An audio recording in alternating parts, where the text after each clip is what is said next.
호흡 2024 두 번째 누가복음 2장 41, 42절 말씀 같이 하겠습니다. 그 부모가 해마다 유월절을 당하면 예루살렘으로 가더니 예수께서 12살 될 때에 저희가 이 절기의 전례를 좇아 올라갔다. 아멘. 오늘이 어머니 날입니다. 우리 한번 인사해 볼까요? 해피 마더스데이. 네, 해피 마더스데이. 네, 해피 마더스데이. 예. 제가 다른 설교는 썩 잘하려고 했습니다. 뭐 잘한다고 말하면 나 부끄러우니까 잘하려 했었는데 제가 정말 안 되는 설교가 어머니 설교예요. 제가 우리가 항상 어머니 날만 되면은 304장을 부르는데 제가 이때 되면 늘 눈물 흘리는데 오늘은 안 울었어요. 왜냐하면 제가 내일 모레 어머니 보러 가거든요. 그러니까 안 울었어요. 제가 24년 동안 한국 못 갈 때 이 찬양만 부르면 제가 늘 눈물 흘리고 이랬는데 이제 내일 모레 가서 어머니 뵐 생각하니까 눈물은 안 나오고 웃음만 이렇게 나옵니다. 그래서 저는 이렇게 불효자인가 이렇게 생각하지 마시기 바랍니다. 어머니 볼 생각 때문에 그러는 거예요. 우리가 어머니 생각하면 대부분, 다는 아닌데 대부분 어머니가 살아 계시든 아니면 천국 가 계시든 돌아가셨든 간에 그 애틋한 마음이 있죠. 울컥하는 마음이 있습니다. 물론 이것도 여러분 철들어야 그러는 거지 철들지 않으면 엄마 생각하면 짜증난 애들 많아요. 엄마 생각하면 성질난 애들 많습니다. 그런데 그 어머니라는 그 존재 단어 자체가 그래. 제가 아빠고 아버지고 이러는데 이상하게 하여튼 제가 어릴 때부터 하여튼 아버지 없어서 자라서 그런지 모르겠지만 아버지 설교는 그렇게 와닿지 않아요. 제가 늘 매년 거의 아버지 설교를 스킵하는 이유가 아버지를 그런 건 아니고 아버지 하면 감이 떠오르지 않아서 제가 설교를 못한다는 것도 여러분 참고로 알아두시고요. 예수님 어머니는 어땠을까 생각해 보셨습니까? 예수님 어머니는 어땠을까? 이 세상에 존재했던 하고 있던 앞으로의 그 어머니들이 많은데 예수는 하나님의 아들이신 예수님의 어머니는 어땠을까?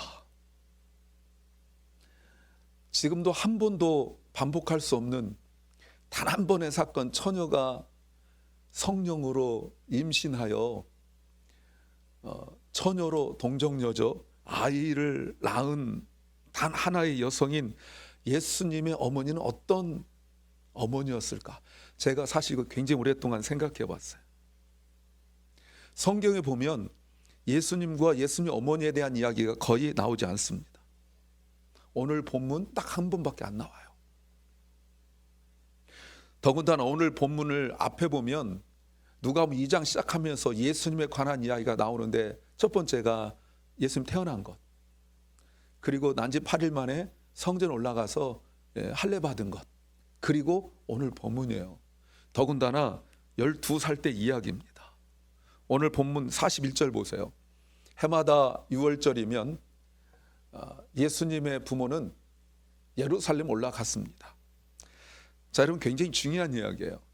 예수님의 부모인데 예수님의 어머니가 예수님의 어머니로서 또 예수님의 아버지 요셉이죠. 부모로서 많고 많은 이야기가 있는데 해마다 6월절이 되면 예루살렘 올라갔다라고 말합니다. 여러분 이 이야기가 별거 아닌 것 같지만 굉장히 큰 의미가 있어요. 왜냐하면 모든 유대인들이 6월절이 되면 예루살렘 올라가는 거 당연합니다. 그런데요, 여성에 관한 한 여성은 꼭 갈 의무는 없어요. 근데 의도적으로 예수님의 부모라고 말하고 있습니다. 그리고 그저 요셉과 마리아도 다 알아듣는데 의도적으로 예수님의 부모라고 이야기하면서 예수님의 아버지는 당연하지만 유대인 남자로서, 그런데 예수님의 어머니는 여성으로서 한 번 간 길도 아니고 나사렛에서 예루살렘까지 차 타고 가는 것도 아니고, 그렇죠? 이 거리를 매년 올라갔다라고 말하고 있어요. 그리고 42절이죠. 42절 오늘 핵심입니까? 같이 읽겠습니다. 예수님이 12살 되었을 때에도 6월절 관습을 따라 예루살렘으로 올라갔습니다 라고 말합니다. 여러분 이거 잘 보십시오. 예수님이 12살 되었을 때 에도 부모는 예루살렘 올라갔는데 예수님과 함께 올라갔다고 말합니다. 오늘 설교 주제가 여기 다 나왔어요. 예수님 어머니가 무엇을 하셨는가? 제가 성경을 면밀히 보았는데 아무리 봐도요, 예수님의 어머니가 예수님을 위하여 한 것은 아들인 예수님을 데리고 성전 올라간 거예요. That's it. 이게 전부예요. 구경 갈까? 관광 간 것이 아니라 유월절 관습에 따라, 유월절의 규칙에 따라, 그 기준에 따라 성전에 예배 시간에 갔다. 이것이 예수님이 오늘 본문 이후에 이제 공생을 시작하게 되니까 예수님의 청소년식이 단 한 번 나온 이야기가 무엇이냐면 예수님의 어머니는 아들인 예수님을 데리고 성전에 간 것. 하나님의 아들이신 예수님의 육신의 부모인 어머니가 이 세상 누구와도 비교할 수 없는 예수님을, 그 아들을 어떻게 키웠냐면 학군 좋고 또 여러 가지 환경이 좋은 곳으로 맹자의 어머니가 아들을 잘 키우려고 3번 이사 갔다라는 그 이야기가 있잖아요. 그런데 예수님 어머니는 어딜 갔냐면 아들을 데리고 성전에 갔어요.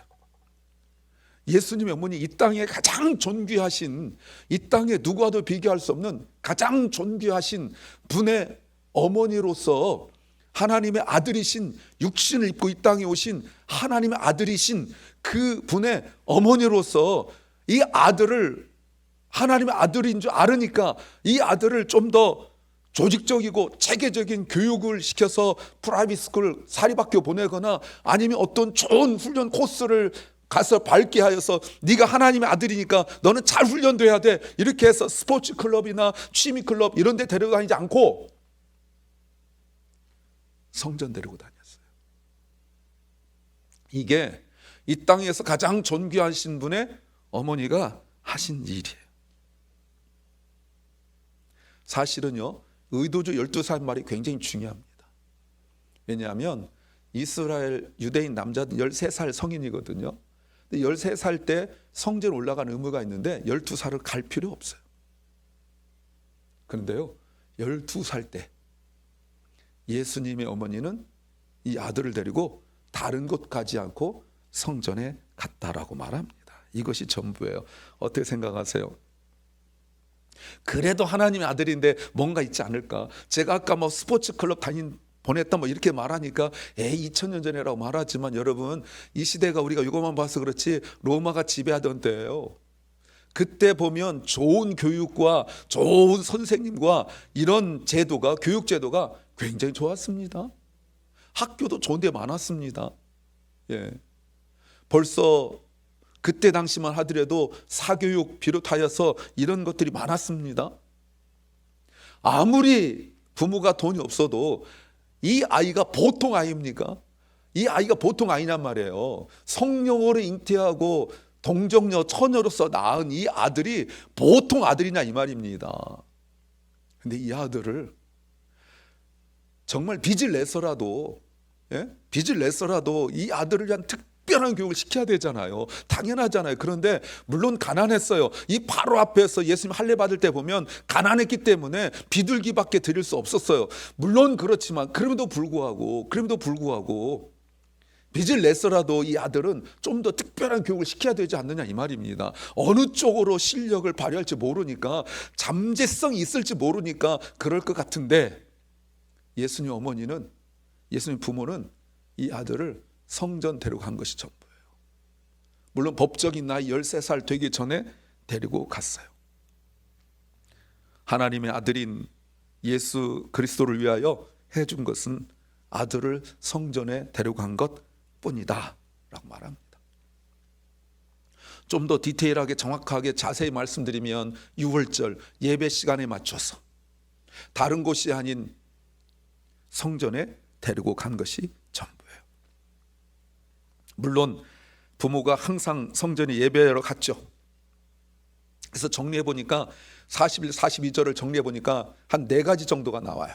하나는 아까 말씀드린 것처럼 당시 여성들은 굳이 성전에 갈 필요는 없었는데 예수님 어머니는 성전에 갔어요.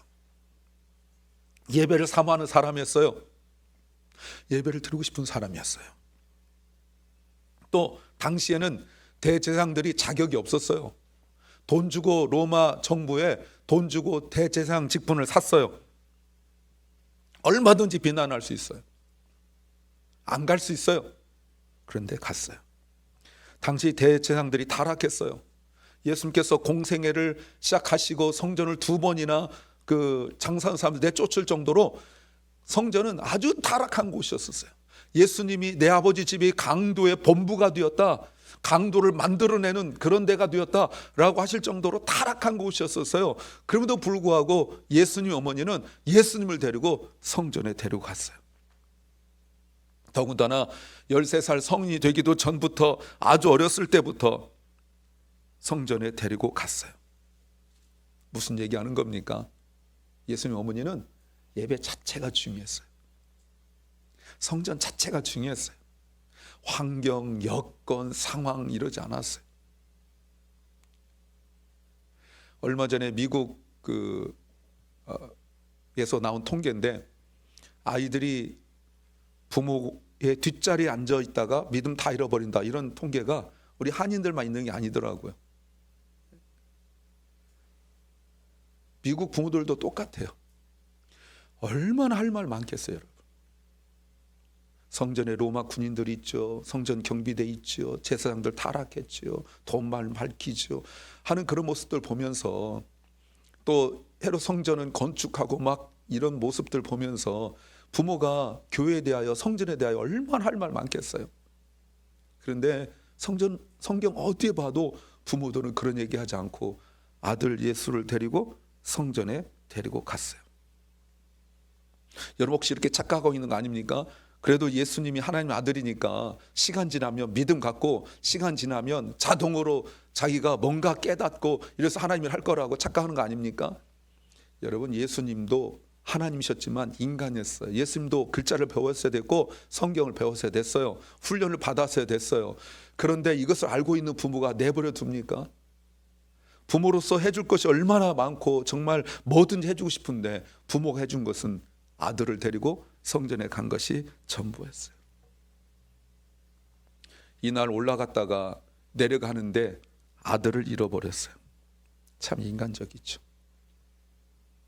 로마 가톨릭에서는 성모 마리아라 하죠. 마리아가 아이를 임신할 때 죄가 없었다, 뭐 이렇게 말합니다. 나중에 여러분 자료들을 보시면 예수님한테 기도하는 것보다 성모 마리아한테 기도하는 게 정답이 빠르다, 이렇게 뭐 가르치고 막 그랬어요. 근데 전혀 그렇지 않아요. 이렇게 쭉 보면 전체적으로 마리아가 약간 믿음은 좋은데, 믿음 그건 인정해야죠. 그런 여성이 없었으니까 믿음은 좋은데 약간 뭐 그래요. 완벽했다고 생각하진 않아요. 여기서 아들 잃어버리죠. 조금 지나고 나면 예수님 얘기하는데 무슨 말인지 못 알아듣죠. 막 이런 데니까요. 근데 하여튼 아들을 잃어버렸어요. 이렇게 허술하고 어설펐어요. 그래도 허술하고 어설픈 어머니였지만 아들도 잃어버리고, 아들이 하나님의 아들인데도 그것을 말하는데 무슨 말인지 깨닫지도 못하고, 너 왜 그런 소리 하냐 이런 소리는 하고, 예수님 나중에 공생할 때 미쳤다고 잡으러 오기는 하고, 이런 엄마였지만 그래도 이 엄마가 한 것은 아들을 데리고 성전에 간 거예요. 완벽한 어머니가 아들을 더 잘 키울 것이라고 착각하지만, 여러분 완벽한 어머니는 아들한테 요구하는 게 많아요. 아마 마리아도 자기 자신이 조금 완벽하지 못하고 그렇다고 생각할 수 있어요. 그러니 더욱더 아들을 데리고 성전에 갔을 거라고 생각되어집니다. 아들을 잃어버린 어머니가 여러분 얼마나 힘들었겠어요. 며칠 동안 미친 듯이 사람들 사이에 찾고 하다가 결국은 거꾸로 올라가서 간 곳이 성전이에요. 그랬더니 46절 말씀 보세요. 3일 뒤에, 여러분 3일 동안이나 찾고 갔는데 부모들은 성전에서 예수님을 발견했다라고 말합니다. 오늘 본문 그 다음에 보면 꾸짖어요. 너 왜 여기 있느냐? 너 왜 이렇게 하느냐? 우리가 너를 얼마나 찾지 않으냐? 라고 막 혼내요. 그랬더니 49절 보세요. 예수님이 이런 말씀하십니다. 같이 읽겠습니다. 그때 예수님께서 대답했습니다. 왜 저를 찾으셨습니까? 제가 아버지 집에 있어야 할 것을 모르셨습니까? 여러분, 이 말을 다시 말하면 어머니, 내가 어디 가겠습니까? 내가 아버지 집에 있어야 되지 않겠습니까? 엄청난 고백이죠. 그래서 학자들은 이때 예수님이 자기 자신의 영적인 정체성을, 스피리추얼 아이덴티티를 찾았을 것이다 라고 말합니다. 그런데 그 다음 나오는 내용은 이 말을 어머니가 이해하지 못했다라고 말합니다. 이미 자기가 하나님의 아들인 것으로 임신할 때부터 알았는데 잊어버렸어요. 그런데 여러분, 정말 중요한 것이 49절에 나와요. 부모님 여러분, 자녀는 하나님께서 부모에게 맡긴 하나님의 자녀인 것을 아셔야 합니다. 말로는 아는데 잘 안 돼요. 자동으로 되어지는 게 아니에요. 예수님이 고백을 어디서 하셨냐면 성전에서 하셨어요. 집에서 놀 때 막 애들하고 똑같이 놀았을 거 아니에요. 엄마가 예수야 밥 먹어라. 어머니 내가 이렇게 지금 노는 게 아니에요. 사역하는 거예요. 뭐 이랬습니까? 성전에서 자기 자신의 영적인 정체성을 찾게 되었다고 말합니다. 이게 굉장히 중요한 이야기죠. 부모가 할 일이 무엇인 줄 아십니까? 자녀를 아버지 하나님께로 인도하여 아버지께 돌려드리는 것. 이것이 부모가 이 땅에서 해야 할 가장 중요한 일이라고 말할 수 있고 자녀 교육의 전부라고 말할 수 있어요. 46절을 다시 보십시오. 3일 뒤에 성전에서 부모들이 예수님 발견했는데 예수님 보세요. 예수님은 성전에서 율법 학자들 사이에 앉아서 말씀을 듣기도 하고 말씀에 질문도 하고 계셨다라고 말합니다. 이게 하브르타라고 말해요. 부모 잃은 아이를 성전에서 율법 학자들이 데리고 놀고 있는 게 아니에요. 야, 조금만 울지 마. 엄마 곧 올 거야. 아, 울지 마. 너 어디서 왔니? 너 취미가 뭐니? 애들 막 울으니까 엄마 잃어버렸으니까 얼마나 울 거 아니에요. 울으니까 달래려고 지금 부모들이 그러고 있는 게 아니라 이 말입니다.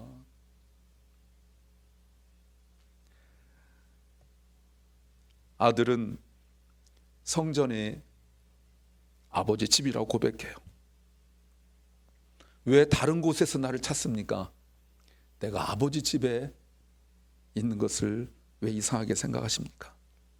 그렇다면 어머니는 이 아들을 성전에 데려갈 때 무슨 영적인 확신을 가지고 데려간 거 아니에요. 얘가 정신 못 차리니까 얘를 교회를 자꾸 데려가면 얘가 뭔가 자신에 대해서 알게 될 거야, 이런 확신도 없고 그저 하나님밖에 의지하지 못하는 그 여성으로서, 그래도 남들 동네 사람들은 아무도 예루살렘 안 올라가는데 그래도 남편과 함께 예루살렘에 예배를 올라가는 여성으로서 이 아들을 데리고 성전에 간 것뿐이에요. 그런데 그 아들이 성전에서 자기 자신의 영적인 정체성을 찾아낸다 그 말입니다. 여러분, 그래서 12살 이 아이가 이 성전이 세상에서 가장 좋은 곳이라는 사실을 깨닫게 되어져요. 여러분 생각해 보세요. 12살인데 12살짜리 아이가 나사렛 촌동네에서 예루살렘 대도시 왔는데 얼마나 볼 게 많겠어요. 얼마나 갈 곳도 많겠어요. 몰래 빠져가지고 어디 가서 놀고 오고 이럴 수도 있잖아요. 그런데 다른 곳에 가지 않았어요. 예수님은 성전에 남아 있었고 성전에 앉아서 이곳저곳 구경하고 그러지 않았어요. 나중에 마태복음 24장 말씀을 보시면 제자들이 예수님과 함께 성전에서 나오면서 얼마나 아름답습니까? 라고 말할 정도로 아름다운 곳이었어요. 근데 예수님은 그 아름다운 곳에 마음을 빼앗기지 않고 율법 학자들과 앉아서 말씀을 공부하고 있었어요.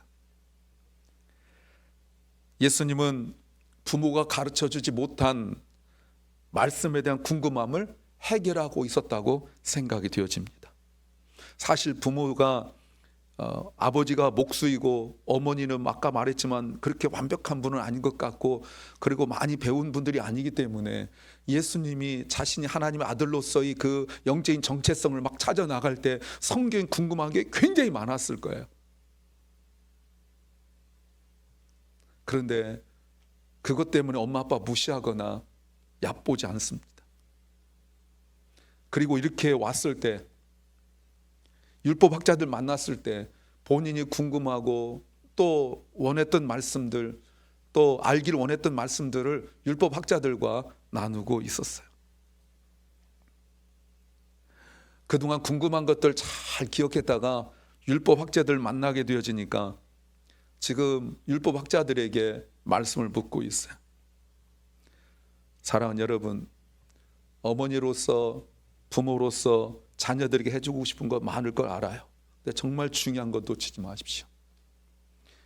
마가복음 10장 13절부터 16절 말씀에서 보시면 예수님 공생이 시작하고 난 뒤에 사람들이 부모입니다. 부모들이 자기의 아이들을 데리고 예수님께 와서 예수님이 어루만져 주기를 원했습니다. 제자들은 꾸짖죠. 부모들이 제자들이 꾸짖을 정도로 어린아이가 오는 것은 일반적인 일이 아니다 이 말이에요. 그러나 어떤 부모들, 모든 부모는 아니죠. 어떤 부모들은 이 자기 혼자 와서 말씀 듣고 이런 것이 아니라 이 아이가 예수님 만났으면 좋겠다라는 그 사모함과 소망이 있었어요. 다른 것도 아니고 이 아이를 예수님이 한 번만 좀 이렇게 만져줬으면 좋겠다, 안수해줬으면 좋겠다라는 단 하나의 소망이었었어요. 그러면 이 아이에게 놀라운 역사가 일어날 거라고 생각했죠. 14절, 예수님께서 제자들이 어린아이 오는 걸 꾸짖는 걸 보고 화내시면서 제자들이 말씀하시기를 어린아이들이 내 길에 오게 놔두어라, 그들을 막지 말라. 하나님의 나라는 이런 어린아이와 같은 사람들의 것이다. 15절, 내가 너희에게 진정으로 말한다. 어린이처럼 하나님 나라를 받아들이지 않는 사람은 결코 그곳에 들어가지 못한다. 16절, 그리고 예수님은 어린이들을 팔에 안으시고 손 얹어 축복해 주셨어요. 여러분, 이 말이 무슨 말인지 아세요? 그저 물론 그때 당시에는 자료에 의하면 어느 유명한 높은 사람들이 있으면 그 사람들이 자기 자녀들 만져주기 원한다, 뭐 이런 그 풍습이나 뭐 내용들이 있었대요. 근데 물론 그렇게 생각하고 올 수도 있었겠지만 부모들은 예수님께 올 때 다른 사람들은 아닌데, 제자들은 성질 내고 화를 내면도 불구하고, 그럼에도 불구하고 아이들을 데리고 예수님께 왔을 때 예수님이 이 아이들을 향하여서 야, 어린데 와서 대견하다라고 말씀하지 아니하시고 하나님 나라가 이런 아이들과 같은 아이들에게 허락되었다, 천국이 이런 아이들처럼 되어질 때 들어갈 수 있다라고 말씀하시죠. 여러분, 이 말의 의미가 정말 깊은 의미가 있어요. 나중에 한번 이거 가지고 제가 정리해서 설교하려고 생각하고 있는데, 설교 준비하다 보니까 여러분, 천국에 들어간다고 말할 때요, 이 아이가 예수님께서 안아주시고 또 축복해 주실 때 예수님과 하나가 됐다는 뜻이에요. 부모가 한 일이 뭐가 있어요, 여러분?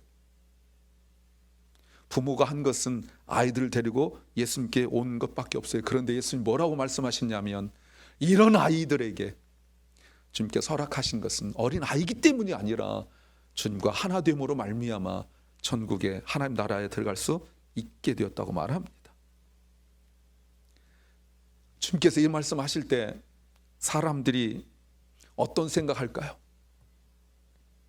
좀 더 이런 말 해주길 원하지 않았을까요? 너 성공할 거야, 너 잘 될 거야, 야, 이놈 똑똑하게 생겼네, 잘 생겼는데 너 취미가 뭐니? 뭐 이런 거 물어보지 않았어요. 너 하는 일들만 잘 될 거야. 여러분, 예수님께 어떤 말씀 듣고 싶어요? 내가 아이를 데려갔는데 예수님이 내 아이에게 야, 이놈 잘생겼네, 야, 너 똑똑하게 생겼구나, 너 앞으로 잘 될 거야, 이 말씀 듣길 원하세요? 아니면 이 아이를, 내 아이를 예수님 품에 안으시고 이 아이와 같지 않고는 결단코 하나님 나라에 들어갈 수 없다. 이 말씀 무슨 말씀 듣기 원하세요? 이 말이 정말 별거 아닌 것처럼 생각되십니까? 요 본문 바로 뒤에 우리가 잘 알고 있는 세상에서 출세하고 돈 많고 어릴 때부터 율법을 잘 지켰던 부자 청년 이야기가 바로 그 다음에 나와요. 여러분, 이 사람이 영생을 얻고 싶습니다, 하나님 나라 가고 싶습니다 라고 말할 때 예수님이 너 한 가지 부족한 게 있어 라고 말했던 사람이 바로 그 다음 본문에 나온다니까요. 예수님께 똑같이 나왔는데 말이죠. 예수님 하나가 될 수 없었어요. 너에게 부족한 거 하나 있는데 팔아서 가난한 자들 주고 와서 나를 좇으라. 부자였기 때문에 그걸 못했어요. 니고데모, 요한복음 3장의 니고데모는 이스라엘 선생이었습니다. 말씀을 가르친 사람이었어요. 그 사람이 그렇게 보고 싶어 했던 그 하나님 나라를 이 어린아이들은 아무것도 안 했는데 하나님 나라를 얻게 되었죠. 어떻게 이런 일이 일어난 겁니까, 여러분? 부모가 이런 걸 기대했을까요? 그러나 부모가 아이들을 주님께 데리고 왔을 때 이들의 인생이 완전히 변화되어지고 말았죠. 그런데 부모들은 자녀에 대해 불안해요. 저는 세상 부모를 말하는 것이 아니라 그리스도인 부모들을 말하는 거예요. 그러니 우리 아이가 조금 더 소질을 개발하고 능력을 좀 더 개발하고 좀 더 나은 인생 살게 하기 위하여 자꾸 다른 곳을 데려갑니다. 여기도 구경시키고 저것도 클럽도 끼어서 해보게 하고 다양한 것들을 해보기로 해요. 미술관도 박물관도 뭐 여행도 체험도 학원도 막 다녀요. 근데 문제는 이게 꼭 금요일 저녁 주일날 꼭 끼고 어딜 간다는 거예요. 그래서 잘 되면 뭐 하겠습니까? 그래서 자녀들이 세상을 좀 더 의미 있게 산다 한들 천국을 못 가는데 무슨 소용이 있냐 이 말이에요. 그러다가 정말 자녀들이 인생의 길을 잃어버리게 되었을 때 이 아이들이 성전으로 갈까요, 여러분? 성전에 앉아서 이곳이 세상에서 가장 좋은 곳이야 라고 고백할 수 있을까요? 오히려 부모들이 아이를 성전에 산잡고 다른 데는 다 생각하는데 성전을 생각하지 못하고 이 아이가 어디 갔을까? 친구 집 전화하고 이 아이가 갈 만한 곳 뭐 여기저기 뒤지고 다니지 않을까요? 왜? 부모가 생각해도 내 아이는 성전에 있을 애가 아니기 때문에 온갖 곳 다 연락하고 이것저것 다 뒤져버리고 뭐 이런 거 아니겠습니까? 성전이 아버지 집이란 걸 그저 우리 아이가 잘 되기 위해 여기 이곳저곳 다니고 데리고 다녔던 자녀가 성전이 우리 아버지 집이란 거 알고 있을까요? 성전에서 교회에서 목사들과 말씀을 나누고 3일이 지났는데도 계속 말씀을 배우고 싶어하는 그런 갈증과 갈망이 우리 자녀들이 있을까요? 가끔 만나서 무슨 얘기하면 목사 얘기하면 예예 하고 그냥 무슨 말 했는지도 모르고 그냥 넘어가는 거 아닙니까?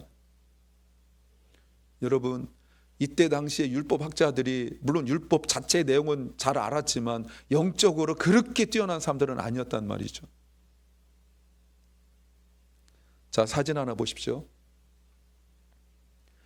OECD 어린이 행복지수예요. OECD는 Organization for Economic Cooperation and Development, 세계 경제 협력 기구라는 데가 22개 나라가 있는데요. OECD 어린이 행복지수가 한국이 22위예요. 22개 나라 중에서 22위, 꼴등이라 이 말입니다. 우울증 환자가 2020년에 점점 이렇게 많이 늘어나고 있죠. 그렇게 보세요, 여러분. 세상 보고 말하는 게 아니에요. 얼마 전에도 말씀을 드렸지만 한국에 있는 제 후배 목사 얘기를 들었더니 주일날이면 예배 딱 끝나면 부모들이 차 몰고 부르륵 나가서 근처에 학원에서 공부하고 있는 애들을 데려다가 밥 먹여 데려간대요. 주일날 예배 안 드리고 공부하라고. 그렇게 공부하고 학원 보내고 해외 연수 보내고 뭐 온갖 거 다 하는데 행복은 22개 나라 꼴등이에요. 하나도 애들이 행복하지 않아요. 그런데 이혼율은 아시아 국가 중에 1위고요. 그리고 우울증은 저렇게 돼 있죠. OECD 나라 중에 1위예요. 행복은 꼴등이고 우울증은 1위예요. 이 그림 하나 더 보십시오. 1980년도에 아이들은 막 뛰어놀아요. 2024년도 보십시오. 다 틱톡 하고 있어요. 근데 밑에 댓글을 쭉 달린 걸 제가 봤는데 어떤 미국인 부모가 뭐라고 말했냐면 저것도 틀린 그림이래요. 아마 아이들은 저 모여서 틱톡 하고 있고 부모들은 이쪽에 앉아서 틱톡 하고 있을 거라는 거예요.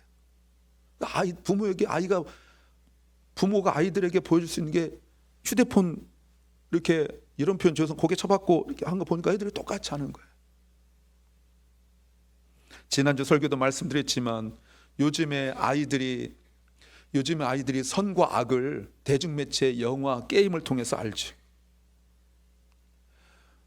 악에 대하여 선한 사람이라면 그들의 악에 대하여 그들을 깨부시고 때리고 뭐 또 공격하고 하는 것들에 대하여 선한 사람이면 악한 사람 저렇게 때려부시고 또 죽여도 된다라고 말한다고, 괜찮다고 선과 악이 상대적으로 생각한다는 거예요. 선하다고 생각하는 사람은 악한 사람에 대하여 함부로 해도 괜찮다라는 의식을 갖게 된대요. 제가 생각해낸 거지만 정말인가 하고 제가 설치해봤어요. 자, 자료 보세요. 근데 놀랍게도 실제로 2018년도에 미국에서 소아과 협회라는 곳에서 발표한 거예요. Good guys in superhero movies more violent than villains. 예, 로버트 올림피아라는 그 박사가 교수죠. 펜실베니아 주립대학, 이분이 발표한 거예요. 그러니까 아이들 마음속에 그런 걸 보면서 선하면 때려 부셔도 되는구나, 이런 생각들을 갖는 거예요. 더 폭력적이래요. 아이들 마음속에 절대 선과 절대 악에 대한 기준이 안 생기고 상대 선과 상대 악에 대해 생기는 거예요. 그래서 내가 이 사람이 악하다 생각되어지면 내가 그 사람을 징계해도 괜찮고 그 사람 왕따해도 괜찮고 약한 사람 품고 이런 것이 없다, 그 말입니다. 이게 여러분 한국, 미국 다 마찬가지예요. 오직 성경만이 선과 악을 제대로 가르칠 수 있는 겁니다. 예수님 어머니는 선과 악을 가르칠 수 없었어요. 예수님 어머니는 성경에 대해 잘 몰랐어요. 그래서 할 수 있었던 것이 무엇이냐면 이 아들을 데리고 성전에 데려간 것뿐이에요. 그런데 거기에서 예수님도 선과 악을 배우고 하나님 뜻을 배우기 시작했고 성경에 궁금한 것들을 배웠어요. 그 이후 보십시오. 51절에 그 후에 예수님은 부모와 함께 나사렛에서 데려갔고 의도적으로 나와요. 그리고 그렇게 성경에 대해서 모르고 무식하고 내가 성경에 대해서 궁금한 거 있어도 해결해 주지 못한 부모에게 순종했다고 말하고 있습니다. 3일 동안 여러분 12살짜리가 3일 동안 뭘 먹고 있었는지 모르겠지만 3일 동안 궁금하여서 율법학자들 한 명이 아니라 여러 사람과 함께 계속 궁금한 거 묻고 대답하고 이 사람들이 와, 얘 어린아이가 이렇게 잘하네 라고 그 영적인 그 갈급함, 말씀을 받고 싶은 그 갈급함이 있는 그 12살 소년이 집에 돌아와가지고 자기 영적으로 궁금한 것, 성경적 궁금한 것 아무리 질문해봤자 무슨 말인지 말귀도 못 알아듣는 부모에게 순종했다고 말하고 있어요. 대단하지 않습니까? 이 순종이 여러분 빌립보서 2장 8절 말씀 보시면 자기를 낮추시고 죽기까지 순종하셨으니 곧 십자가에 죽기까지 하셨습니다. 어머니가 이 아이가 하나님의 아들이니까 이 애를 잘 키워서 나중에 죽기까지 순종하도록 만들어야지. 여러분, 이건 마스터 플랜도 없었고요. 아무런 그런 계획도 없었어요. 그러나 부모가 했던 것은 이 아이 하나 데리고 이 아들 데리고 성전에 간 것뿐이에요. 그런데 이 아이가 거기서 말씀 배우더니 자기 자신의 영적인 정체성 알고 그리고 자신이 궁금한 것, 내가 필요한 것 하나도 해주지 못하는 부모에게 순종하더니 그 순종이 여러분 아버지께 순종하는 십자가의 순종까지 갔다는 것. 사랑하는 여러분, 자녀들이 장성하여서 주님께 순종하고 주님께서 맡기신 사명 감당하는 자리까지 간다는 것은 그걸 노리고 생각하고 기도해서 물론 해도 되겠지만 지금 부모가 할 것은 자녀를 데리고 주님 앞에 오는 것뿐이에요. 사랑하는 주님의 성도 여러분, 그런데 여러분, 이것이 어찌 어머니 말의 역할이겠습니까? 사실 부모 세대가 다 해야 될 일이죠. 그러나 어머니 날이니까 특별히 어머니들에게 부탁해요. 자녀를 주님께 인도하면 됩니다. 정말 더 많은 것들 해주고 싶고, 더 많은 것들을 경험시켜주고 싶고, 자녀들에게 더 많은 것들을 물려주고 싶고, 우리 자녀들이 이 험난한 세상에서 좀 더 행복하게 살기를 원하는 마음이 있겠지만, 자녀가 주님 만나 영생 얻고 하나님 나라를 갈 수 있는 것보다 더 큰 선물은 없는 줄로 믿습니다. 저도 어머니 때문에 교회를 다니게 되었고 이 자리에 왔는데, 여러분 어떤 과정으로 이 자리에 있는지 모르겠어요. 만일 어머니가 이 자리에 있는 것이 아니라면, 그래서 또 내 자녀를 주님께 인도하지 못했다면, 내 자녀가 주님과 하나 되지 못했다면, 그래서 내 자녀가 하나님 나라에 갈 수 없다면 얼마나 슬프겠어요. 시 하나를 소개하려고 합니다. 이 시 하나를 제가 오늘 발표하려고 몇 달을 킵하고 킵했어요. 정채봉 시인이 어머니 휴가 나온다면 이 시인데, 어릴 때 어머니가 돌아가셔서 어머니 기억도 안 난대요. 근데 이렇게 썼어요. 하나님 나라, 하늘나라에 가 계신 엄마가 하루 휴가를 얻어 오신다면, 아니 반나절 반 시간도 안 된다면 단 5분, 그래 5분만 온데도 나는 원이 없겠다. 얼른 엄마 품속에 들어가 엄마와 눈맞춤을 하고 젖가슴을 만지고, 그리고 한 번만이라도 엄마하고 소리내어 불러보고, 숨겨놓은 세상사 중 딱 한 가지 억울했던 그 일을 일러 바치고 엉엉 울겠다 라고 말했어요. 처음에 제가 이 시를 읽었을 때, 물론 어머니 저는 살아계시지만 울컥하고 이러더라고요. 물론 일어날 수 없는 일이지만 어머니를 그리워하는 마음이 충분하죠. 만일 어머니가 천국에 계시는데 자녀인 우리에게 오시면, 여러분 천국에 계신 어머니가 자녀인 우리에게 오신다면 무슨 말씀하실 것 같아요? 아니 정말 만일 그렇게 생각하고 싶지 않지만, 만약에 어머니가 천국에 계시지 않는다면 그래도 5분이라도 이 땅에 오셔서 자녀를 만난다면 무슨 말씀할 거라고 생각하세요? 어머니 날입니다. 어머니 여러분, 물론 아버지 여러분, 자녀에게 무슨 엄청난 재성을 남겨주려고 그렇게 쓰십니까? 자녀에게 도대체 뭘 그렇게 더 나은 걸 주겠다고 애들 그냥 내버려 두고 있냐, 그 말입니다. 자녀를 예수님께 인도해 오십시오. 그래서 기도하세요. 주님, 우리 아이 한 번만 만져주세요. 그건 충분합니다. 그래서 어머니와 자녀가 함께 하나님 나라를 품고 하나님 나라를 살아가시기를, 함께 천국 가기를 주의 이름으로 축원합니다.